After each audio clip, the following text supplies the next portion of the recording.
Breaking news చూస్తున్నాం. నంద్యాల జిల్లా ఆళ్లగడ్డలో జరిగినటువంటి ఘోర రోడ్డు ప్రమాదానికి సంబంధించి ఆల్ఫా కాలేజ్ దగ్గర రెండు ప్రైవేట్ ట్రావెల్స్ బస్సులు ఢీకొన్నాయి. చాలా ఘోరమైన ప్రమాదం జరిగింది. రాత్రిపూట ఈ ప్రమాదం జరిగింది. మరి ఎందుకు అంటే కనిపించలేదా, లేదంటే అక్కడ ఉన్నటువంటి ఏమన్నా రోడ్డు ఏమన్నా ఇబ్బందికర పరిస్థితుల్లో ఉందా, లేకపోతే రోడ్డు ఏమన్నా ఇరుకుగా ఉందా? కారణాలు ఇంకా పూర్తిగా తెలియాలి. రెండు ట్రావెల్స్ బస్సులు ఒకదాని ఒకటి ఢీకొనడంతో ఘోర ప్రమాదం జరిగింది. ఆ స్పాట్లో 3 మరణించారు, 26 మందికి తీవ్రంగా గాయాలయ్యాయి. తిరుపతి నుంచి హైదరాబాద్కు వస్తుంది జగన్ ట్రావెల్స్ బస్సు. మనం విజువల్స్ చూడొచ్చు. 2 బస్సులు.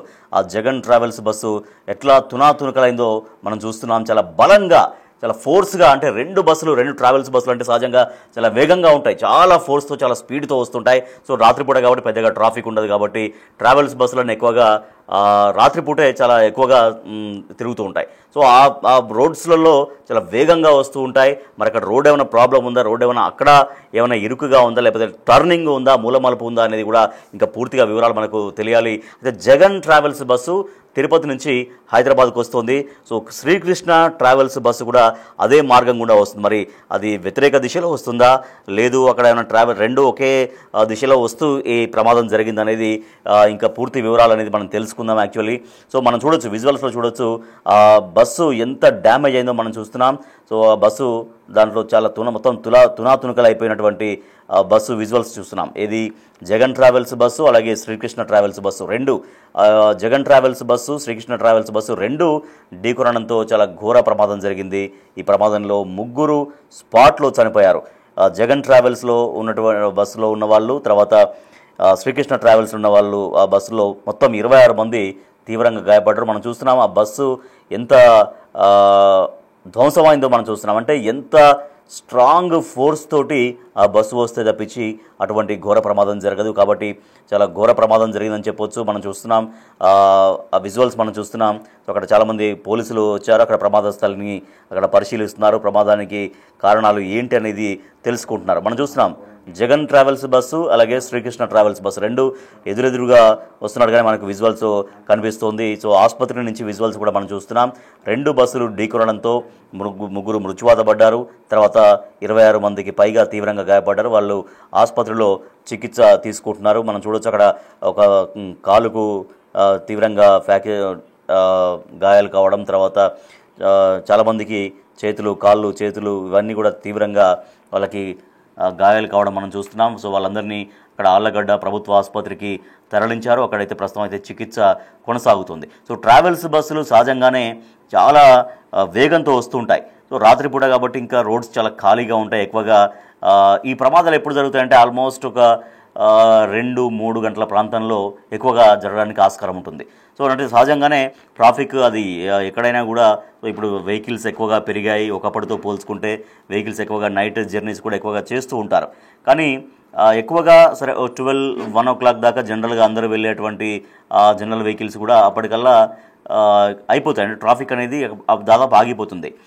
అసలైన లాంగ్ జర్నీ చేసేటువంటి బస్సులు కానీ, లాంగ్ జర్నీ చేసేటువంటి వెహికల్స్ కానీ అన్నీ కూడా ఎక్కువగా 2 o'clock తర్వాత ఎక్కువగా మనం చూస్తుంటాం, గమనిస్తుంటాం తిరగడం. 2, 3, 4 ఈ 2 hours అంటే 2 to 3, 3 to 4 ఈ అవర్స్లో ఇవి చాలా పీక్ అవర్స్ ఇవి అర్ధరాత్రి పూట. కాబట్టి ఈ సమయంలో ఎక్కువగా కొంత ప్రమాదాలు జరిగే అవకాశం ఉంటుంది. దానికి రకరకాల కారణాలు ఉండొచ్చు. కొన్ని టర్నింగ్స్ దగ్గర సరిగ్గా రోడ్ ఇండికేషన్స్ కనపడకపోవడం కావచ్చు, తర్వాత డ్రైవర్లు జనరల్గా నిద్రమత్తులోకి జారుకోవడం కావచ్చు, ఇటువంటి కనిపిస్తూ ఉంటాయి. ఎక్కువగా డ్రైవర్లు నిద్రమత్తులో ఉండడం కావచ్చు, లేకపోతే ఆ రోడ్స్ సరిగా ఉండకపోవడం, ఏదైనా సడన్గా ఏదైనా అడ్డు రావడం, లేదంటే మూలమలుపులు ఉండడం, ఇటువంటి జనరల్గా ప్రమాదానికి కారణమవుతాయి. మా ప్రతినిధి శ్రీరామ్ మనకు మరింత సమాచారం అందిస్తారు ఈ ప్రమాదం ఎట్లా జరిగింది అనే దానిపైన. శ్రీరామ్, ఈ ప్రమాదం ఎప్పుడు జరిగింది, ఎట్లా జరిగింది? 2 ఎదురెదురుగా వస్తున్నటువంటి బస్సులా ఏం చెప్తున్నారు ఈ ప్రమాదం గురించి పోలీసులు? రాజేష్, నంద్యాల జిల్లా ఆళ్లగడ్డ సమీపంలో ఆల్ఫా కాలేజ్ సమీపంలో ఏదైతే ఈ 2 ట్రావెల్స్ బస్సులో ఓ బస్సు అక్కడే రోడ్డు లెఫ్ట్ సైడ్ కు పార్కింగ్ చేసి ఉన్న సమయంలో వెనుక నుంచి వచ్చినటువంటి ఓ ప్రైవేట్ ట్రావెల్ బస్సు ఢీకొనడంతో అక్కడికక్కడే ఏదైతే ఢీకొట్టినటువంటి బస్సులో 2 మృతి చెందారు. అందులో ఉండే బస్సు ఏదైతే ఉందో ఆ బస్సులో ముందు ఉన్న బస్సులో ఒకరు చనిపోయారు. ఇప్పటికే 26 మంది ఈ, ఎవరైతే గాయపడ్డారో వారందరినీ కూడా 3 అంబులెన్స్ల ద్వారా హాస్పిటల్ కు షిఫ్ట్ చేసిన పరిస్థితి. ఇంకా ఆ 26 మందిలో కూడా 3 పరిస్థితి విషమంగా ఉన్నట్లుగా తెలుస్తా ఉంది. ఇప్పటికే అక్కడ స్థానికంగా ఉన్నట్టు వారంతా కూడా ఆ అంబులెన్స్లు కావచ్చు లేదా పోలీసులకు సమాచారం ఇవ్వడంతో హుటాహుటిన అక్కడికి చేరుకోవడం జరిగింది. ఏదైతే ఈ 2 ట్రావెల్స్ బస్సులు ఉన్నాయో ఓ బస్సు అక్కడ రోడ్డుకు పక్కన పార్కింగ్ చేసి ఉన్నటువంటి సమయంలో ఎన్నికల నుంచి వస్తున్నటువంటి బస్సు అతి వేగంగా వచ్చి ఢీకొనిందా లేక నిద్రమత్తులో యొక్క బస్సును ఢీకొట్టిందా అనే కోణంలో కూడా పోలీసులు దర్యాప్తు చేస్తున్నారు. ఈ బస్సులో శ్రీరామ్ ఎగ్జాక్ట్ గా ఏ సమయంలో ఈ ప్రమాదం జరిగిందని చెబుతున్నారు? ఈ ప్రమాదం ఈ రోజు మార్నింగ్ తెల్లవారుజామున 3-4 మధ్య ప్రాంతంలో జరిగినట్లుగా చెప్తూ ఉన్నారు. ఈ యొక్క ఘటనకు సంబంధించి పోలీసులు అన్ని కోణాల్లో దర్యాప్తు చేస్తున్నారు. ఎందుకంటే 3 to 4 మధ్యలో అంటే గాఢమైనటువంటి నిద్ర మత్తులో ఉండే ఛాన్స్ ఉంటుంది. అలాంటి సందర్భంలోనే ఈ బస్సు ఢీకొట్టినట్లుగా కూడా పోలీసులు భావిస్తున్నట్లు తెలుస్తా ఉంది. ఇప్పటికే ఎవరైతే ఈ ట్రావెల్స్ బస్సులో అందులో దాదాపుగా 2 బస్సుల్లో ఎంతమంది ప్రయాణికులు ఉన్నారు, వారి ఎక్కడి నుండి వారు ప్రయాణిస్తున్నారనే కోణంలో కూడా పోలీసులు పూర్తిగా డేటా సేకరిస్తున్నారు. ఎందుకంటే 3 మెంబర్స్ ఎవరైతే ఉన్నారో వేరువేరుగా ఉన్నారు, ఒకే కుటుంబానికి చెందిన వారు కూడా కాదు. తిరుపతి నుండి నేరుగా హైదరాబాద్ కి వెళ్తున్న సమయంలో ఇలాంటి ఘటన చోటు చేసుకోవడంతో ఒక్కసారిగా ఆ యొక్క ఆళ్లగడ్డ సమీపం. రైట్, ఒకటి శ్రీరామ్, అయితే ఇప్పుడు 2 బస్సులు తిరుపతి నుంచి హైదరాబాద్కి వస్తున్నాయని చెప్తున్నారు, అంటే అది రూట్లో ఉన్నాయి. మరి అక్కడ ఎందుకు పార్క్ చేశారు? అక్కడ పార్కింగ్ ప్లేసా? ఏమన్నా మామూలుగా ఇటువంటి ఈ హైవేలలో ఎక్కడ పడితే అక్కడ పార్కింగ్ చేయడానికి కూడా ఛాన్స్ ఉండదు. తట్టు చాలా బిజీగా ఉండే రోడ్డు, బిజీగా అంటే చాలా హైవే కాబట్టి ఇటువంటి ట్రావెల్స్ బస్సులు వస్తుంటాయి కాబట్టి అక్కడ ఏమన్నా ఉందా పార్కింగ్ చేయడం కోసం? ఏమైనా కొంత స్థలం కేటాయించి ఉంటుంది. సో అటువంటి ప్లేస్లోనే శ్రీకృష్ణ ట్రావెల్స్ బస్సు పార్క్ చేసి ఉందా, లేదంటే ఊరికి అక్కడ ఏమన్నా కారణం చేత నిలిపారా? ఏం చెప్తున్నారు దీని గురించి? అక్కడ ఎగ్జాక్ట్ గా పార్కింగ్ ప్లేస్ అయితే ఏం లేదు. కాలేజీ సమీపంలో ముందు భాగంలో అంటే ఎవరికైనా వాష్రూమ్ కి వెళ్ళడానికి ఎమర్జెన్సీ అక్కడ ఆపారా, లేకుంటే డ్రైవర్ కి ఏదైనా నిద్రమత్తు ఉండడం వల్లే ఏదైనా కొంత టీ తాగి అలా రిలాక్స్ అయ్యి వెళ్ళాలనుకుని అక్కడికి అనేది కూడా క్లారిటీ లేదు. ఎందుకంటే ఇదంతా తెల్లవారుజామున సమయంలో జరగడంతో ఎవరికి కూడా అంత క్లారిటీ లేదు. పోలీసులు కూడా ఈ ఘటనకు సంబంధించి ఇప్పటి వరకు మాట్లాడినటువంటి పరిస్థితి లేదు. అదంతా ఘటన జరిగిన తర్వాత వారందరినీ హాస్పిటల్ కి షిఫ్ట్ చేయడం, ఏదైతే మృతదేహాలు ఆ బస్సులో ఇరుక్కున్నాయో వాటిని బయటికి తీయడంలోనే పోలీసులు నిమగ్నమైనటువంటి పరిస్థితి. అయితే చూడాలి ఈ ఘటనకు సంబంధించి. ఇంకొకటి శ్రీరామ్, ఇప్పుడు ఆగి ఉన్న బస్సు అంటే ఇంత క్లారిటీ ఉందా మనకి? ఎందుకంటే ఆగి ఉన్న బస్సు శ్రీకృష్ణ ట్రావెల్స్ బస్సు ఆగితే జగన్ ట్రావెల్స్ బస్సు వచ్చి ఢీకొట్టిందా, లేదంటే జగన్ ట్రావెల్స్ బస్సు ఆగితే శ్రీకృష్ణ ట్రావెల్స్ బస్సు వచ్చి ఢీకొట్టిందా? ఇది ఎగ్జాక్ట్ ఇన్ఫర్మేషన్ ఉందా? పోలీసులు చెబుతున్నారు ఏమన్నా? ఎస్ ఇందాక మనం కొంత పోలీసు అధికారులకు ఫోన్ చేసి మాట్లాడడం జరిగింది. అక్కడ ఈ 2 బస్సుల్లో ఒక బస్సు ఆగి ఉండడంతో బ్యాక్ సైడ్ నుంచి వస్తున్నటువంటి ఏదైతే తిరుపతి నుండి కడప నేరుగా ఆళ్లగడ్డ మీదుగా వచ్చే బస్సులు ఏవైతే ఉంటాయో ఒక బస్సు అక్కడ పార్క్ చేసి ఉంది. ఎన్నికల నుంచి వచ్చినటువంటి బస్సు అతి వేగంగా ఢీకొట్టడంతో బస్సు ఏదైతే ఢీకొట్టిన బస్సులో 2 అక్కడికక్కడే మృతి చెందారు. ముందున్నటువంటి బస్సులో ఒకరు చనిపోయారు. దాదాపు 2 బస్సులు కొంత ఫ్రాక్చర్ కావడంతో ఒక 26 మందికి బాగా గాయాలయ్యాయి. మిగతా ఇంకా 3 పరిస్థితి విషమంగా ఉందంటూ కూడా పోలీసు సంబంధించినటువంటి వర్గాల వారు చెప్పడంతో వారందరినీ కూడా స్థానికంగా దగ్గరలో ఉండే ఆళ్లగడ్డ ప్రభుత్వ హాస్పిటల్ కూడా షిఫ్ట్ చేశారు. ఇంకా మిగతా క్షతగాత్రులలో కూడా 3 కాకుండా ఇంకా మిగతా వారికి కూడా పెద్ద బలమైనటువంటి గాయాలు కావడంతో అక్కడి నుండి నేరుగా నంద్యాల జిల్లా హాస్పిటల్ కూడా షిఫ్ట్ చేస్తున్నారని కూడా తెలుస్తుంది.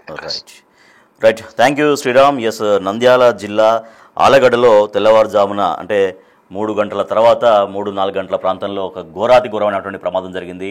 2 ట్రావెల్స్ బస్సులు ఢీకొన్నటువంటి ఒక ఘోర ప్రమాదం జరిగింది నంద్యాల జిల్లా ఆళ్లగడ్డలో. అది ఎక్కడంటే ఎగ్జాక్ట్గా ఆల్ఫా కాలేజ్ దగ్గర ఒక ట్రావెల్స్ బస్సు ఆగి ఉంది. సో తిరుపతి నుంచి హైదరాబాద్కు వస్తున్నటువంటి జగన్ ట్రావెల్స్ బస్సు, అదే రూట్లో వస్తున్నటువంటి శ్రీకృష్ణ ట్రావెల్స్ బస్సు, ఈ 2 బస్సులు ఢీకొన్నాయి. అంటే 2 ఒకే రూట్లో ఉన్నాయి. అంటే ఎదురెదురుగా వస్తూ ఢీకొనడం అనేది వేరు. సార్ జనరల్గా పెద్ద హైవే ఉంటుంది, హైదరాబాద్కి హైవే ఉంటుంది కాబట్టి మధ్యలో డివైడర్ ఉంటుంది. ఎగ్జాక్ట్గా ఎదురెదురుగా రావడానికి పెద్దగా ఆస్కారం ఉండదు. ఎందుకంటే దేని రూట్స్ వన్ వేస్, ఇటు నుంచి వెళ్ళే రూట్లు దానికి ఇటు వన్ వే ఉంటుంది, అటు నుంచి వచ్చే బస్సెస్కు అటు వన్ వే ఉంటుంది. సో 2 నేరుగా ఎదురెదురుగా యాక్సిడెంట్ కావడానికి ఢీకొనడానికి అయితే ఛాన్స్ లేదు. కాబట్టి 2 ఒకే రూట్లో వస్తున్నాయనేది పోలీసు అధికారులు చెబుతున్నారు. అయితే అక్కడ ఆల్ఫా కాలేజ్ దగ్గర ఒక బస్సు ఆగి ఉంది, జగన్ ట్రావెల్స్ బస్సు ఆగి ఉంది, లేదంటే శ్రీకృష్ణ బస్ ట్రావెల్స్ ఆగి ఉంది. సో ఇంక ఎగ్జాక్ట్గా ఇన్ఫర్మేషన్ అయితే రావాలి. బట్ ఒక బస్సు అక్కడ ఎందుకు ఆపారు, అది నిజంగా అంత హైవేలో ఏమైనా అవసరం కోసం ప్రయాణికులకు ఏమైనా అవసరాలు ఉంటాయి, లేదంటే కిందికి దిగడానికి, లేకపోతే ఏమన్నా మలమూత్ర విసర్జన ఉంటాయి కాబట్టి దానికోసమో, లేకపోతే ఎవరైనా కొంత బస్సులో కొంచెం ఇబ్బందికరంగా ఉంటాయి, ఏమైనా వామిటింగ్స్ చేసుకోవడం కోసమైనా అటువంటి సిచ్యువేషన్ వచ్చినప్పుడైనా కూడా అటువంటి జనరల్గా అటువంటి కండిషన్స్లోనే బస్సెస్ అక్కడ ఆపుతారు, ఇది రాంగ్ పార్కింగ్ ప్లేస్లో. అట్లాంటప్పుడు ఏమైనా ప్రయాణికులకు ఏమైనా ఇబ్బందికరంగా ఉన్న సిచ్యువేషన్లో ఆపారా, లేకపోతే ఏమన్నా కాలకృత్యాలు తీర్చుకోవడం కోసం ఆపారా? మొత్తానికైతే అక్కడ ఆగి ఉన్నటువంటి దాన్ని మరి ఎదురుకాల చాలా వేగంగా, ఎందుకంటే అది హైవే కాబట్టి చాలా వేగంగా దూసుకొస్తుంటాయి బస్సులు. ఆ దట్టు ఆ టైంలో రోడ్స్ అన్ని ఖాళీగా ఉంటాయి. సో సహజంగా ట్రాఫిక్ ఉన్నప్పుడు ఒక 12-1 o'clock మిడ్ నైట్ తర్వాత జనరల్గా ట్రాఫిక్ అనేది తగ్గిపోతుంది. కాబట్టి అప్పుడు చాలా వేగంగా వస్తూ ఉంటాయి. సో ఎవరు ఉండరు కదా, ఎవరు విశాలంగా రోడ్లు ఉంటాయి కాబట్టి చాలా ఫాస్ట్గా వెళ్ళిపోతుంటాయి. దట్టు ట్రావెల్స్ బస్సెస్ హైవేస్లో ఎంత ఫాస్ట్గా వెళ్తుంటాయో ఇక మనకు చెప్పనక్కర్లేదు. చాలా ఫోర్స్గా, చాలా ఫాస్ట్గా, స్పీడ్గా వెళ్ళిపోతుంటాయి. సో అదే మరి ముందు ఆగి ఉన్నటువంటి ఆ బస్సును డ్రైవర్ ఎగ్జాక్ట్ గమనించలేదు. గమనిస్తే కనుక డెఫినెట్గా అప్రమత్తంగా ఉండే అవకాశం ఉంటుంది, దాన్ని బ్రేక్స్ చేయడానికి అవకాశం ఉంటుంది. కానీ మరి గమనించలేదు, ఎక్కడ ఏమీ ఉండవేమో అనేది జనరల్గా అంటే ఉంటుంది కాబట్టి హైవే కాబట్టి ఏమీ ఉండవు కావచ్చు లేని దూరంలోనే ఆ డ్రైవర్ రన్ చేస్తూ ఉంటారు బస్సుని. సో సడన్గా మరి బస్సు కనిపించడంతో మరి బ్రేక్ వేయలేకపోయాడా, లేకపోతే డ్రైవర్ కూడా నిద్రమత్తులు ఏమన్నా ఉన్నారా? ఎందుకంటే మామూలుగా ఎంత అనుభవం ఉన్నటువంటి డ్రైవర్కైనా కూడా కొంత అర్ధరాత్రి ఇది 2, 3, 4 ఈ గంటల ప్రాంతంలో, ఈ 2-3 అవర్స్ ప్రాంతంలో చాలా పీక్ అవర్స్ జనరల్గా. ఎవరికైనా చిన్న కొంచెం నిద్రమత్తు లాంటిది వస్తూ ఉంటుంది. బట్ దాన్ని ఓవర్కమ్ చేస్తూ వాళ్ళు డ్రైవ్ చేస్తూ ఉంటారు. బట్ ఎంత అనుభవం ఉన్నటువంటి డ్రైవర్ అయినా, ఎంత రెగ్యులర్గా ఆ టైంలో డ్యూటీ చేస్తున్నప్పటికీ కూడా ఒక చిన్న కుణుకు లాంటిది రావడానికి ఎక్కువగా ఆస్కారం ఉంటుంది. సో మరి డ్రైవర్ ఏమైనా నిద్రమత్తులో ఉండి గమనించలేదా, లేదు నిజంగానే అక్కడ గమనించడానికి అవకాశం లేదా? ఎందుకంటే కొంచెం టర్నింగ్ మూలమలుపు ఉండేటువంటి అవకాశం ఉన్నప్పుడు కూడా ముందు ఏం వెహికల్ ఉందో అనేది మనం పెద్దగా ఊహించి ఉండము. సో అట్లా ఏమైనా జరిగిందా? ఈ ప్రమాదం ఎట్లా జరిగినా కూడా మొత్తానికైతే ఒక ఘోర దుర్ఘటన జరిగింది, ఘోర ప్రమాదం జరిగింది. Jagan travels bus, Srikrishna travels bus 2 ఢీకొనడంతో అంటే ఆగి ఉన్న బస్సును వెనుక నుంచి వచ్చి ఢీకొనడంతో 3 స్పాట్లో చనిపోయారు. దాదాపు 26 మందికి పైగా తీవ్రంగా గాయపడ్డారు. వారిని సమీపంలో ఉన్నటువంటి ప్రభుత్వ ఆసుపత్రికి తరలించారు. మనం అవే విజువల్స్ చూస్తున్నాం బిగ్ టీవీ స్క్రీన్ పైన. ఆ బస్సు మొత్తం ఎంత ధ్వంసమైందో మనం చూస్తున్నాం. చాలా ఎంత ఫోర్స్గా వచ్చి అవి అది ఢీకొందో మనకు అర్థమవుతుంది. సో ఈ 2 బస్సులు, Jagan travels bus and Srikrishna travels bus 2 దాదాపుగా కొంత పార్ట్ అంటే ఎక్కడైతే బలంగా ఢీకొన్నాయో ఆ పార్ట్స్ చాలా తీవ్రంగా ఎఫెక్ట్ అయ్యాయి. మనం చూస్తున్నాం మొత్తం అక్కడ వెనకాల బస్సు, తర్వాత ఇది ముందు పార్ట్లో ఒక బస్సు, వెనకాలదో ఏమో అది 2 చాలా తీవ్రంగా అక్కడ ఎఫెక్ట్ అయ్యాయి. ఇది మనం చూస్తుంది శ్రీకృష్ణ ట్రావెల్స్ బస్సు, ఆ ఎల్లో కలర్ది శ్రీకృష్ణ ట్రావెల్స్ బస్సు. ఇదేమో కొంత మిక్స్డ్ కలర్గా అంటే ఒక పీచ్ కలర్ లాగా కనిపిస్తుంది కదా మనకి. సో అది జగన్ ట్రావెల్స్ బస్సు. సో 2 బస్సులు ఢీకొనడంతో, ఆగి ఉన్నటువంటి బస్సును ఢీకొనడంతో ఈ పెను ప్రమాదం జరిగింది. ఎక్కడైతే ఫోర్స్గా ఆ 2 భాగాలు ఎక్కడైతే ఢీకొన్నాయో అక్కడ మొత్తం ఆ 2 బస్సులకి పూర్తిగా చాలా దారుణంగా ధ్వంసమైనటువంటి విజువల్స్ మనం చూస్తున్నాం. సో ఆ దారుణమైనటువంటి ప్రమాదంలో మొత్తం 3 స్పాట్లోనే చనిపోయారు. 26 మంది తీవ్రంగా గాయపడ్డారు. వాళ్ళందరినీ కూడా ప్రభుత్వ ఆసుపత్రికి తరలించి చికిత్స చేస్తున్నారు. అది తీవ్రంగా గాయపడి హాస్పిటల్స్లో ఉన్నటువంటి వాళ్ళ విజువల్స్ కూడా మనము చూస్తూ ఉన్నాం.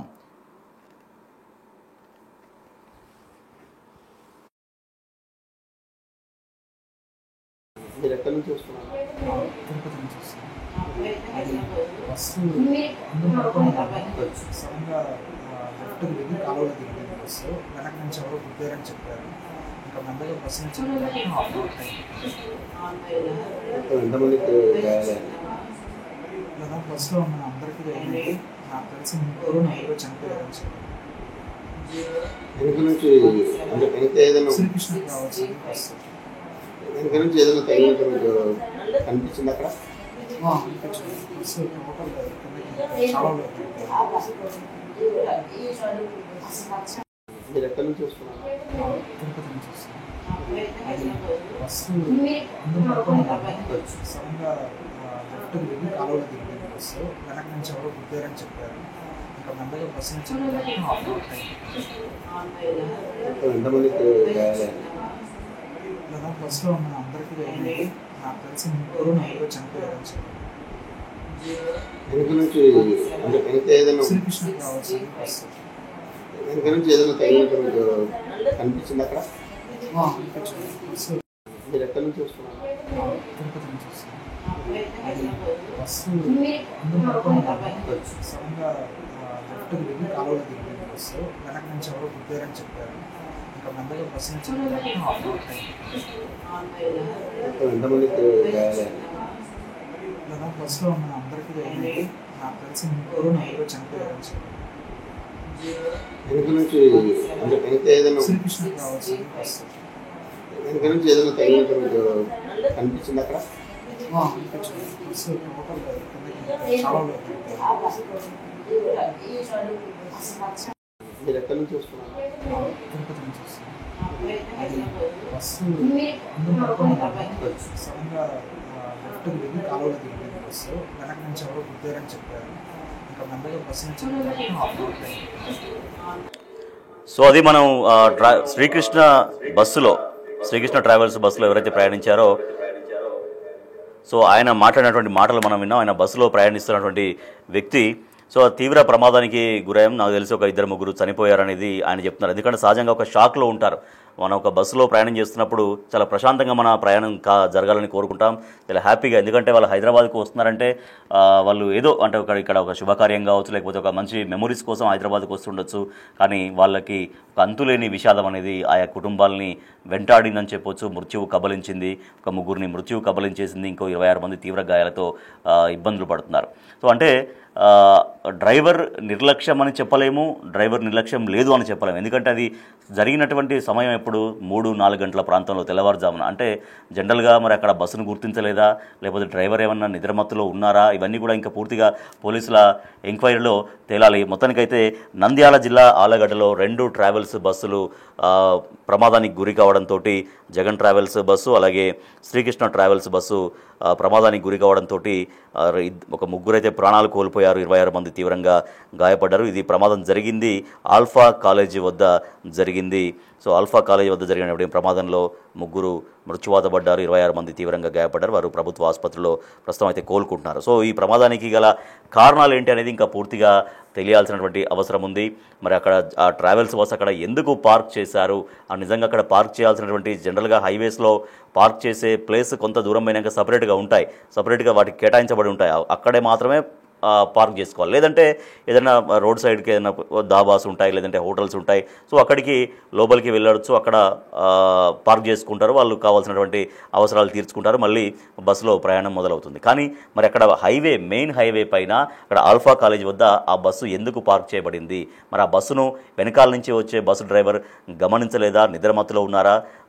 జనరల్గా మరి ఆపినటువంటి బస్సు కూడా కొంత ఇండికేషన్స్ కూడా ఇవ్వాలి, కొంచెం సిగ్నలింగ్స్ కూడా ఉంటాయి, కొంచెం లైట్ డిప్పర్ చేయడం కావచ్చు, ఇవన్నీ కూడా ఉంటాయి బ్యాక్ నుంచి వచ్చే వాళ్ళకి కనిపించడం కోసం. మరి అదేమన్నా ముందు బస్సు వాళ్ళు చేయలేకపోయారా? అక్కడ బస్సుకి ఏమైనా ప్రాబ్లం వచ్చిందా, బస్సు ఏమైనా చెడిపోయిందా, ఎందుకు అక్కడ ఆగింది, లేదా ప్రయాణికుల అవసరం కోసం ఆపారా? మరి వెనకాల నుంచి చాలా ఫోర్స్గా వస్తున్నటువంటి బస్సు, చాలా స్పీడ్గా వస్తున్నటువంటి బస్సు డ్రైవర్ గమనించలేదా? ఇవన్నీ కూడా కారణాలు తెలియాల్సి ఉంది. కానీ ఈ ఘోర ప్రమాదంలో తెల్లవారుజామున జరిగినటువంటి ఈ ప్రమాదంలో కర్నూలు నంద్యాల జిల్లా ఆళ్లగడ్డ వద్ద జరిగినటువంటి ప్రమాదంలో ముగ్గురు ప్రాణాలు కోల్పోయారు, 26 మంది తీవ్రంగా గాయపడ్డారు. వాళ్ళందరూ కూడా ప్రభుత్వ ఆసుపత్రిలో చికిత్స పొందుతున్నటువంటి పరిస్థితి.